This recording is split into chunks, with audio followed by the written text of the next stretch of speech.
예, 안녕하세요. 손정목의 뉴스브리핑 진행을 맡은 손정목입니다. 반갑습니다. 오늘은 최근에 가장 논란이 되고 있는 이슈 중에 하나인 미국에 의한 한국을 민간 국가로 지정한 것에 대해서 그것이 갖고 있는 정치적 의미가 무엇인가, 이걸 좀 한번 살펴보겠습니다.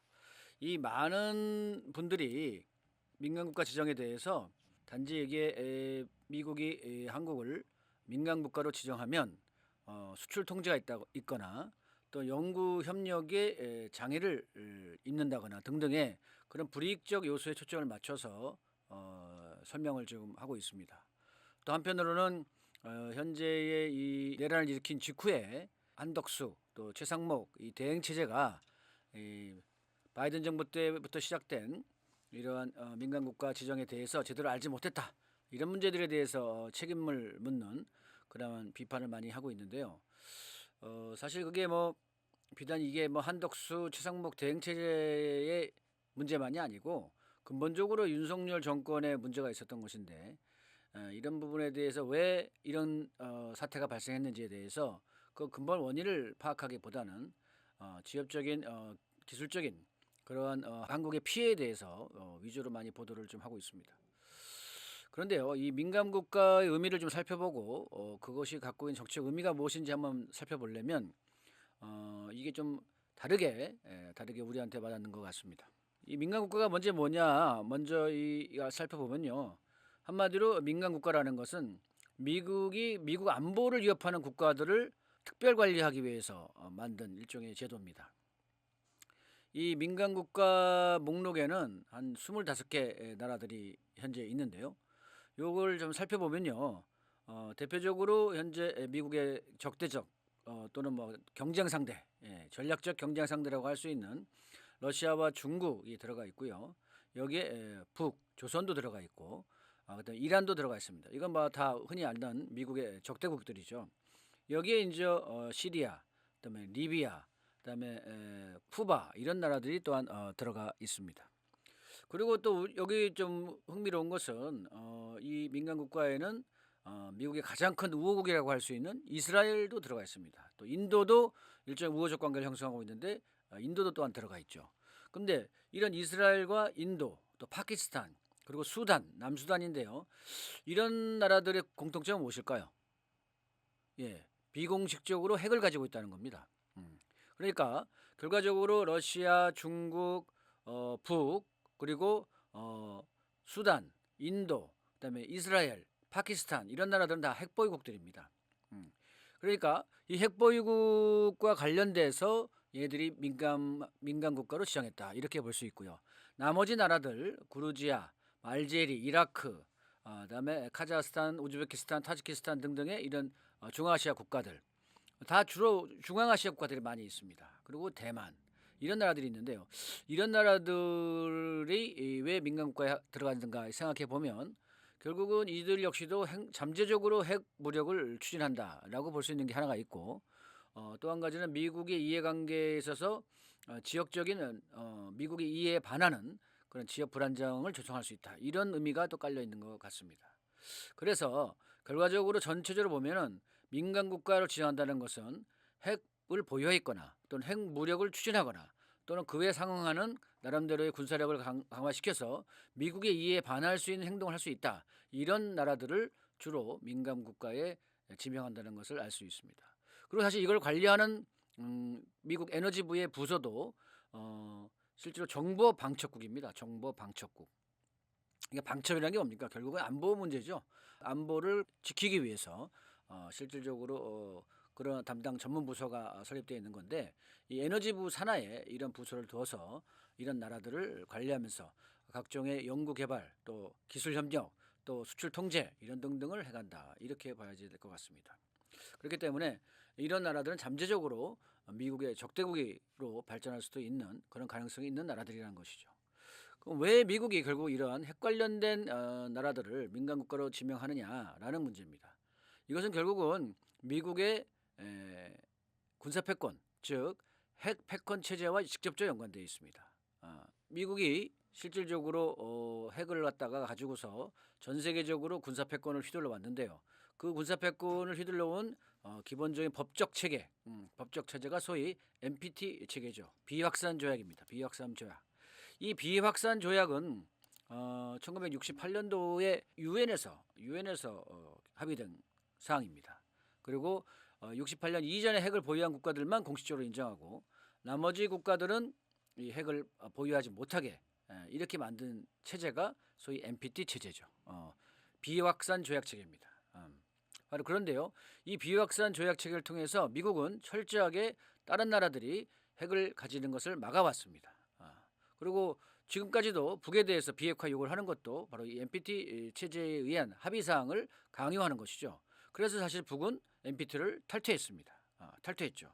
그러니까 현재의 이런 그 비공식적으로 핵을 갖고 있는 나라들인 인도나 파키스탄 또 수단, 북 이런 조선 이런 나라들은 모두 다가 NPT에 가입되지 않거나 NPT를 탈퇴했습니다. 그만큼 이 핵 비확산 조약이 갖고 있는 규정성은 대단히 크죠. 바로 그런 과정에서 한국이 이번에 민감 국가가 지정이 된 겁니다. 미국이 다른 나라들이 핵 가지는 걸 강력하게 막는 것은 만약에 어느 나라가 핵을 가지게 되면 그 옆에 있는 이웃 국가들도 서로 핵을 가지게 될 것이고 그렇게 되면 핵 독점 체계가 무너지게 되고 또 실질적으로 미국의 군사 패권에 대해서 강력한 도전 세력이 될 수 있기 때문이기도 하죠. 뭐 미국이 항상 그런 식으로 얘기하죠. 이 실흥국들이 핵을 갖게 되면 이걸 통제 불가능하게 돼가지고 뭐 우발적으로 핵전쟁이 일어날 수 있다. 뭐 등등의 이런 식의 그 우려를 제기하면서 자신들의 입장을 옹호하는데 뭐 다른 나라들이 다 바보가 있는 것도 아니고 그 핵 관리를 하지 못할 정도로 어리석은 사람들이 아닐 텐데요. 어쨌든 그런 식으로 논리를 피면서 지금까지도 이 핵 체계를 유지해오고 핵 비확산 체계를 유지하면서 자신들만의 핵 독점, 핵무력을 갖게 되는 그러한 핵 우산 정책을 통해서 전 세계의 패권을 휘둘러 왔던 것입니다. 최근에 그 트럼프 대통령도 이란이 핵을 가지지 못하게끔 어떤 수단과 압박을 통해서도 강력하게 시행하겠다라고 한 것도 역시 미국이 여전히 패권을 갖다가 내려놓으려고 하는 모양새를 취하고 있습니다만 결코 그 본색은 변하지 않았다 이렇게 볼 수 있는 것이죠. 바로 그렇기 때문에 이번에 한국에 대한 민간 국가를 지정한 것은 한국의 핵무장 우려로 인해서 미국이 한국을 민간 국가로 지정한 것이다 이렇게 보는 것이 맞는 것 같습니다. 실제로 윤석열 정권은 취임하자마자 얼마 안 있어서 노골적으로 자신의 핵무장 의도를 밝혀왔죠. 예, 그렇습니다. 2023년 1월달 그 각 부처별 보고를 받는 과정에서 이번에 그 외교부와 국방부 보고를 받는 과정에서 윤석열이 이렇게 표현했었죠. 전술핵 배치를 미국의 전술핵 배치를 한국에 한다든지 아니면은 우리 자신이 자체 핵을 보유할 수 있다 이렇게 표명을 했습니다. 이거 대단히 그 대통령이 공개적으로 또 공식적으로 이런 표현을 하는 것은 진짜 드문 얘기죠. 대단히 심각한 얘기입니다. 이거를 별 큰 꺼리낌 없이 그냥 과감하게 했어요. 그리고 사실 여러 차례 핵무장 얘기를 많이 했었죠. 윤석열이. 그리고 그 뒤를 이어서 이 국힘의 많은 의원들도 이러한 강력한 핵무장 요구들을 많이 했습니다. 이것은 사실 왜냐하면 미국의 힘이 약해지기 때문이기도 합니다. 미국의 핵 우산을 과연 끝까지 믿고 그것만 보고 우리가 살아갈 수 있느냐 뭐 이런 등등의 한국의 이 수구 지배 세력들 친일 친미 지배 세력들의 사고방식이 반영된 것이고 북은 핵보유국을 완성을 해서 강력한 핵무력을 쥐고 있는데 저게 언제 우리를 공격할지 모른다 이런 위기의식의 반영이기도 하죠. 사실 한반도에 핵이 터지면 어떻게 되겠습니까? 그건 뭐 비단 남쪽만 문제되는 게 아니고 북쪽도 문제가 돼요. 그래서 한반도에서 핵을 많이 쓴다는 것은 뭐 극단적인 경우는 그럴 수 있겠습니다만 가히 뭐 이 중심이 좁은 한반도 영토에서 사실은 가능할까 그런 의구심도 갖고 있습니다. 어쨌든 한국의 이 수구 지배 세력들은 미국의 핵우산이 약해지고 북이 핵보유가 또 핵무장력이 강해지고 이러면서 자신들도 핵무장을 해야 된다. 우리나라도 핵을 무장해야 된다. 이런 주장들을 많이 해왔고 대표적인 인물이 윤석열뿐만이 아니고 오세훈, 또 홍준표, 또 그 누굽니까 유승민조차도 그러한 핵무장 주장을 해왔던 거죠. 근데 이들의 공통점이 뭐죠? 이들이 바로 윤석열 뒤를 이으려고 하는 현재 대권 주자들입니다. 그러니까요. 미국은 이렇게 핵무장을 노골적으로 주장하는 그러한 정치인들에 대해서 그들의 사상이 무엇이든 간에 그들의 입장이 무엇이든 간에 이러한 핵무력을 맞추려고 하는 그런 정치 세력들 또 그런 나라들에 대해서는 거의 일관되게 규제와 제재를 가해왔고 심지어는 아주 적대적인 정책을 취하기도 했어요. 리비아라든지 이라크를 보시면 리비아도 핵무력을 갖춘다고 해서 침공을 해서 정권을 무너뜨렸고 이라크 또한 대량살상 무기를 간다고 해서 결국은 침공을 해서 정권을 무너뜨렸죠. 그만큼 핵을 가진다는 것은 대단한 위험함을 감수할 수 있어야 한다는 것입니다. 근데 윤 정권은 이렇게 그 핵무장을 말로써 이렇게 주장했던 것만이 아닙니다. 지금 드러나고 있는 정황을 보면 실제로 핵기술을 확보하려고 시도를 해왔던 것 같습니다. 엊그저께 보도된 그 조셉 윤 미국 대리대사의 말에 따르면은 미국 연구소에 있는 핵 반출 금지 목록을 거기에 한국인들이 방문자가 있는데 그들과 연관돼서 이게 반출될 수 있었다 이런 우려한 사례를 얘기했고요.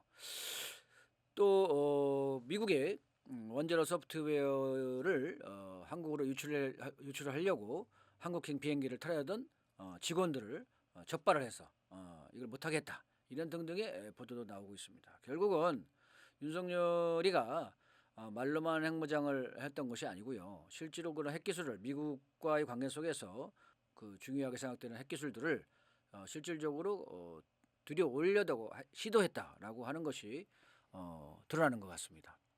이렇게 되면 사실 미국으로서도 긴장할 수밖에 없겠죠. 예, 긴장할 수밖에 없는 것입니다. 그래서 이게 사실은 직접적으로 민간 국가 지정과 연관되어 있는데 이게 비단 최근에만 터진 게 아니고요.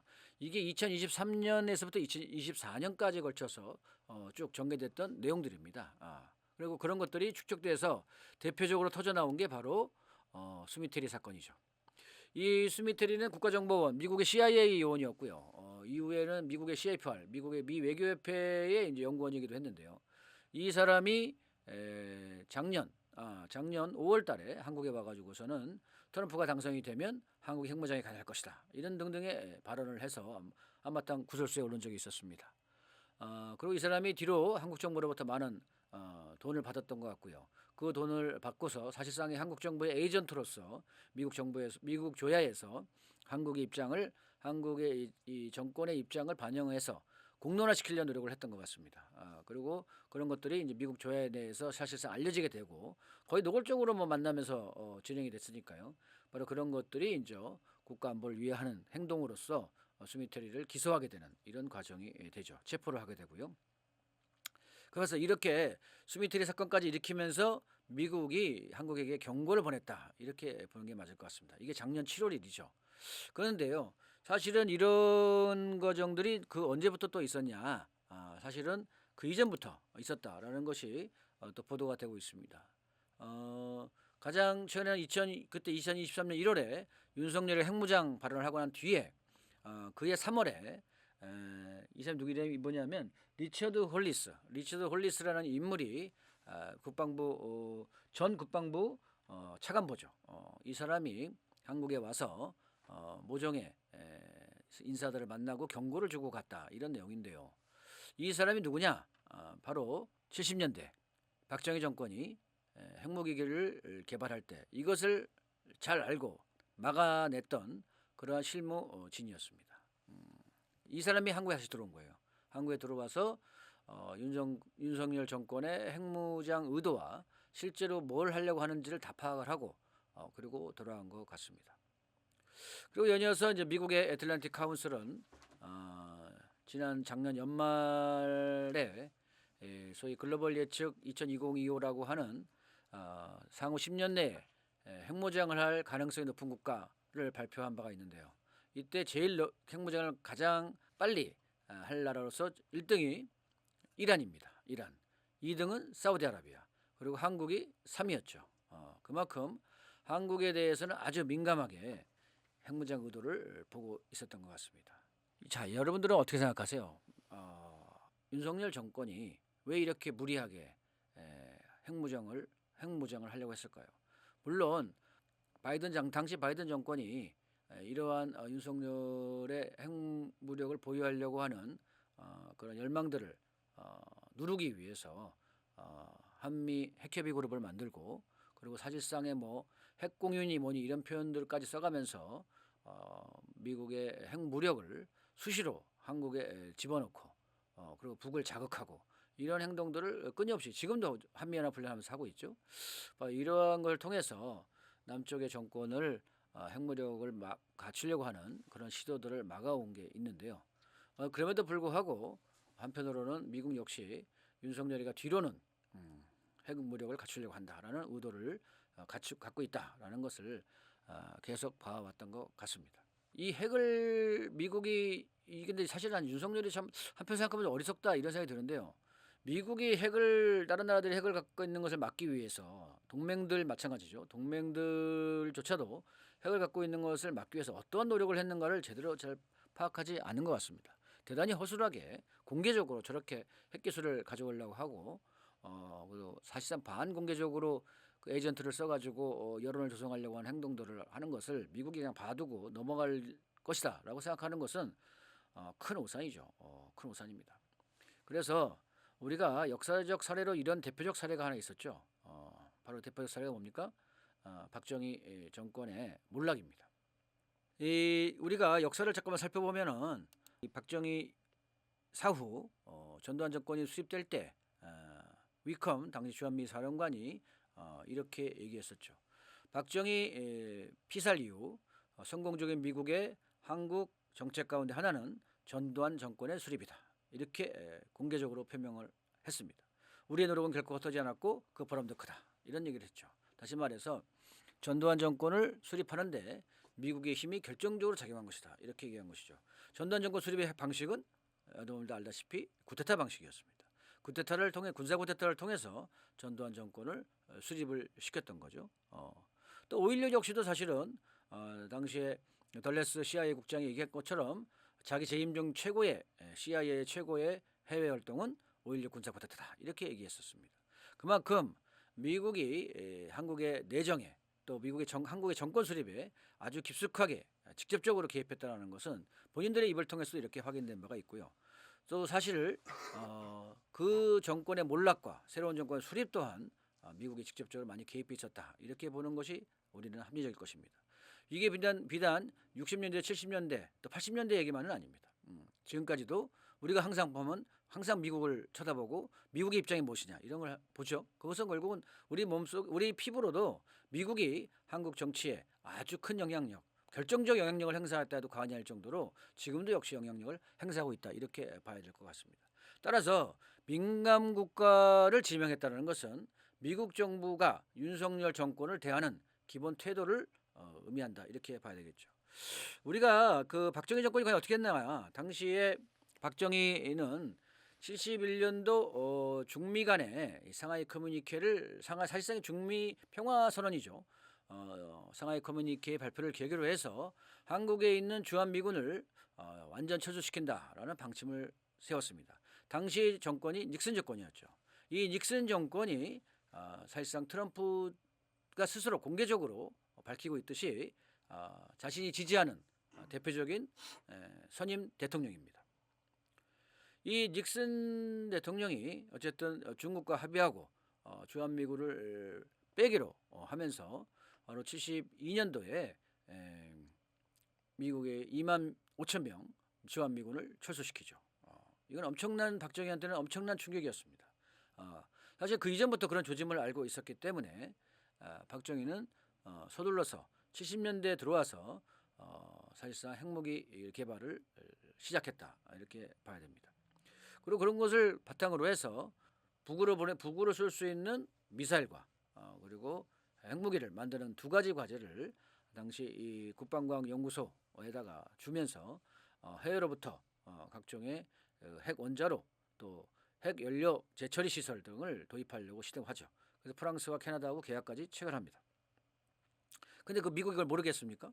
미국이 다 알죠. 그래서 70년대 중반까지 미국의 방해 공작 끝에 프랑스가 계약을 포기하면서 결과적으로 이 원자로를 들여오는 것은 실패했습니다.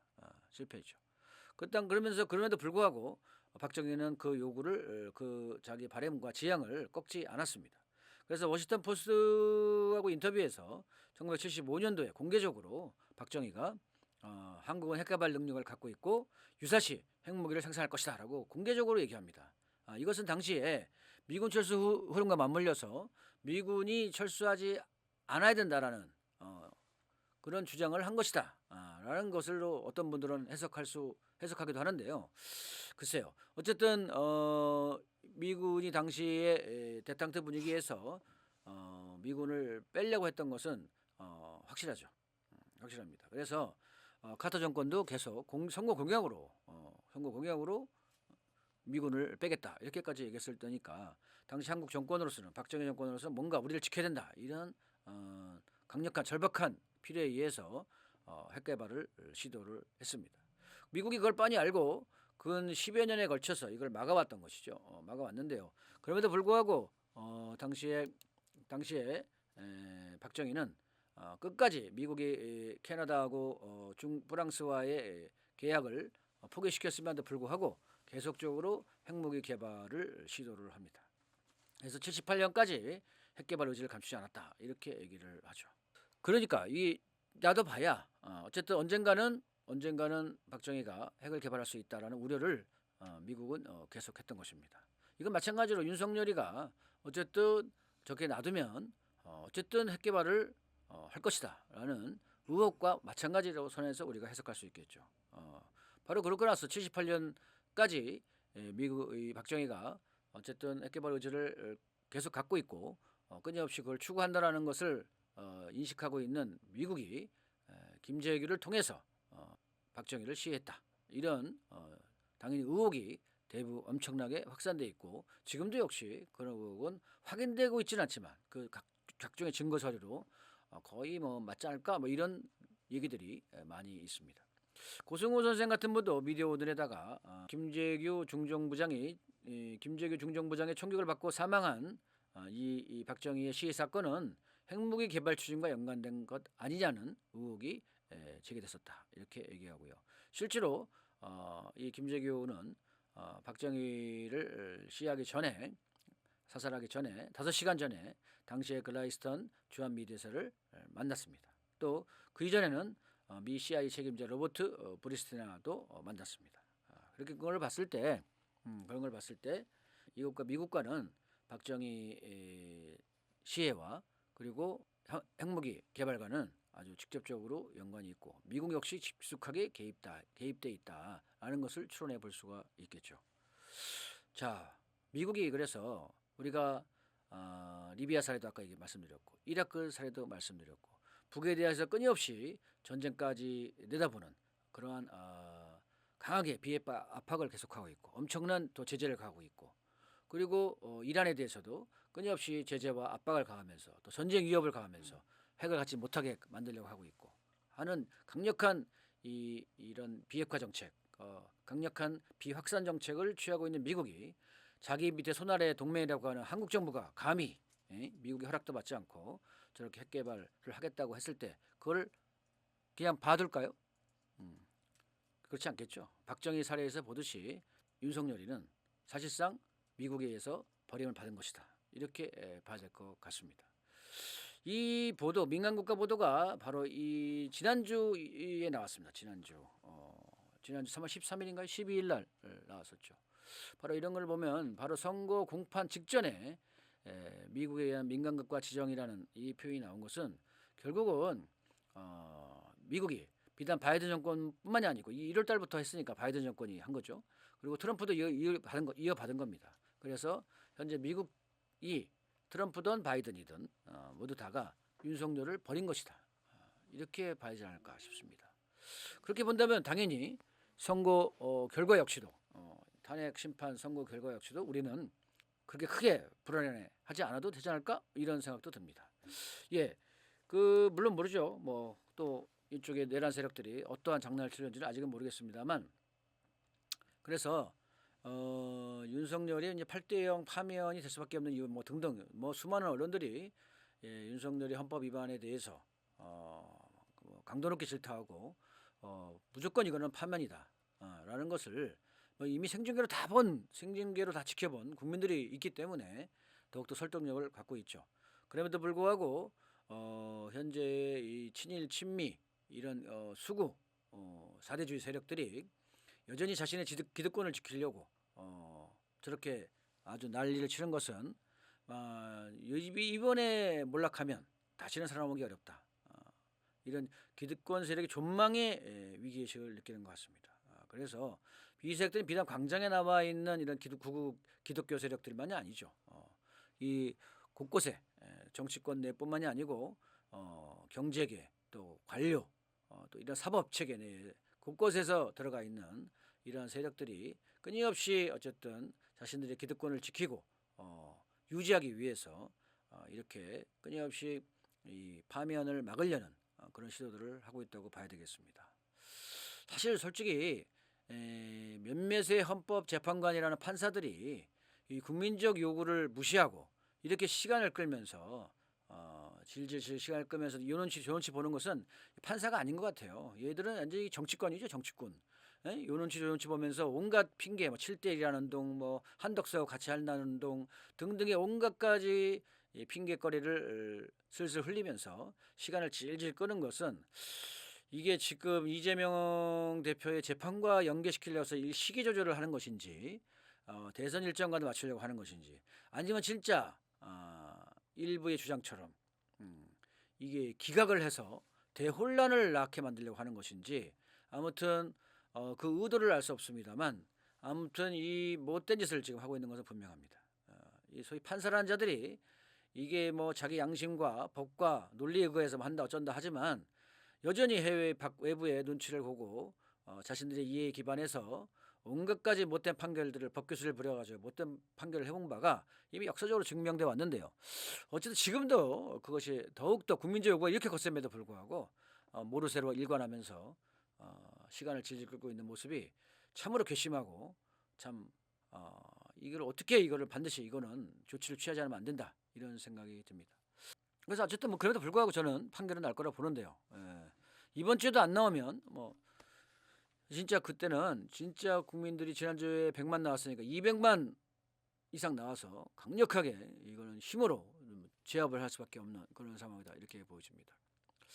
참고로 지난 14일 날 미국의 폭스뉴스에서 가장 요즘에는 가장 많이 본다는 채널이죠. 미국 시민들이 이 폭스뉴스에서 이런 기사를 냈습니다. 한국이 미국을 추방할 것인가 이런 얘기를 하면서 반 이재명 입장들을 아주 노골적으로 밝힌 그런 기사를 하나 올렸는데요. 이 기사를 작성한 필자가 고든창입니다. 중국계 미국인이죠. 아주 반중 정서의 아주 자기 족인데 따지고 보면 이 반중 정책, 미국과 중국과의 대결, 중국과의 대결을 가장 강도 높게 주장하는 그런 인물입니다. 이 사람이 뭐 트럼프하고 친하다고 그래서 트럼프계 쪽에 트럼프 정부의 입장을 반영한 게 아니냐라는 그런 의견도 나오고 있는데요. 어쨌든 이 고든창이가 강도 높게 윤석열을 지지하면서 또 이재명을 비판했습니다. 이재명이 정권을 잡게 되면 미국을 추방하고 중국, 북한과 함께 할 것이다. 이재명은 하나의 코리아일 뿐이고 통일을 추구할 것이다. 등등의 이런 기사를 써 올렸습니다. 그래서 어떤 분은 트럼프 정권이 결국은 윤석열을 복귀시키려고 하는 게 아니냐 이런 걱정과 의구심도 하시는 분도 계시던데요. 아까 조금 전에 보셨듯이 미국의 민간국가 지정은 한국에 대한 강력한 경고이고 그리고 사실상 윤석열 정권이 핵무력을 추구하면서 버렸다라는 뜻을 보여준 것이다라는 의미입니다. 과거에 박정희에 대하듯이 윤석열도 버린 것이다. 그렇기 때문에 저는 오히려 이것이 지금 거꾸로 미국이 사실상 이재명을 핑계로 이재명이 정권을 잡을 수 있다는 핑계로 거리를 더 두려고 하는 그런 의도를 표명한 것이 아닌가. 또 북과 관계 개선을 시도를 할 거라고 예상이 되고 있는 상황에서 남쪽 역시도 거리를 두려고 하는 이런 흐름이 아닌가라는 생각도 듭니다. 근데 뭐 그건 뭐 지켜보면 알겠죠. 어쨌든 최근에 이 흐름 속에서 이번에 지난 13일 날 우리 의회에서 한미동맹 지지 결의안을 또 한 번 채택을 했는데요. 그 가운데서 17분이 반대를 했고 또 25분이 이것을 기권하면서 사실상 반대 의사를 표명을 했습니다. 한국 의원사에서 40명이 한미동맹 지지 결의안을 반대한 것은 처음이 아닌가 싶은데요.